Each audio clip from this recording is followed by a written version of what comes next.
Assalamualaikum warahmatullahi wabarakatuh. Perkenalkan, kami dari kelompok 5 ingin menjelaskan hasil diskusi kami, yaitu mengenai akuntansi persekutuan. Perkenalkan, nama saya Dera Mahdani, NPM 2315-1057. Perkenalkan, nama saya Nista Alisa Dahani, NPM 2315-10139. Dan saya Nabila Rahmadayanti Pambalian, NPM 2315-10005.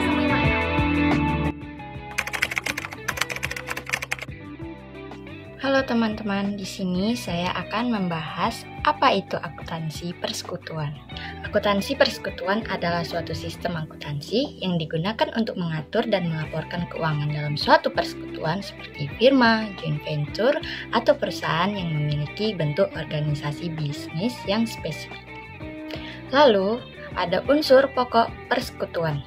Persekutuan tidak dapat dipisahkan dengan kesepakatan atau perjanjian yang meliputi, yaitu pertama, gabungan atau asosiasi para sekutu. Yang kedua, kepemilikan dan pengeluaran bersama. Tiga, tujuan untuk memperoleh laba. Lalu selanjutnya ada ciri-ciri dari persekutuan. Ciri-ciri dari perusahaan persekutuan yaitu 1. Hak kepemilikan bersama, 2. Modal milik bersama, 3. Tanggung jawab tidak terbatas, 4. Besar keuntungan tergantung kesepakatan. Lalu, ada apa saja penggolongan dari persekutuan? Yang pertama, persekutuan perdagangan, kedua persekutuan jasa-jasa, 3 persekutuan umum, 4 persekutuan terbatas, yang kelima, joint stock companies. Adapun karakteristik utama persekutuan yaitu meliputi 1. Berusaha bersama-sama dan saling mewakili. Yang kedua, umur persekutuan adalah terbatas. Yang ketiga, tanggung jawab tidak terbatas. Yang keempat, kepemilikan suatu kepentingan dalam suatu persekutuan. Yang kelima, masing-masing sekutu mempunyai hak di dalam pembagian laba atau rugi persekutuan. Yang keenam, masing-masing sekutu mempunyai hak untuk menjual atau memindahkan haknya atas modal dan hak atau laba kepada orang lain, baik itu kepada anggota sekutu maupun bukan. Yang ketujuh, masing-masing sekutu mempunyai hak di dalam pembagian laba atau rugi persekutuan. Ada beberapa kelebihan dari persekutuan, yaitu yang pertama, bentuk persekutuan seperti firma lebih mudah dalam pendiriannya. Yang kedua, bentuk persekutuan seperti firma juga lebih mudah dalam pembubarannya. Misalnya akan berubah menjadi bentuk perseroan. Yang ketiga, bentuk persekutuan juga mempunyai kebebasan dalam keluasan dalam menentukan bentuk usahanya. Yang keempat, masing-masing sekutu dalam pengambilan keputusan. Selain kelebihan, persekutuan juga memiliki kelemahan, yaitu yang pertama, tanggung jawab pribadi sekutu akan hutang perusahaan. Yang kedua, kelangsungan hidup perusahaan biasanya terbatas karena ikut ditentukan oleh perjanjian dalam pendirian persekutuan. Yang ketiga, kesulitan dalam memindahtangankan kepentingan pemilik. Yang keempat, kerahasiaan bisnis tidak terjamin. Untuk materi selanjutnya ada likuidasi persekutuan.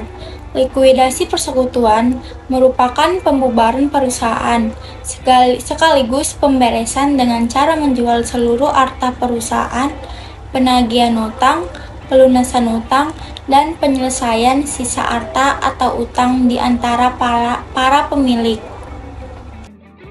Menurut Puadi, likuidasi merupakan suatu tindakan untuk membubarkan, menutup, atau menghentikan semua kegiatan dari suatu perusahaan serta membagi-bagikan aktiva kepada pihak kreditur dan pemegang saham.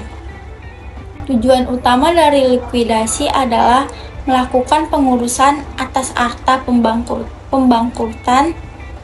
Kondisi yang mendasari kebangkrutan ini yaitu yang pertama, ada salah satu sekutu menghendaki pembubaran. Kedua, salah seorang sekutu meninggal dunia dan ahli waris tidak menghendaki untuk melanjutkan persekutuan itu. Tiga, perselisihan di antara sekutu. Empat, salah seorang sekutu dinyatakan bangkrut.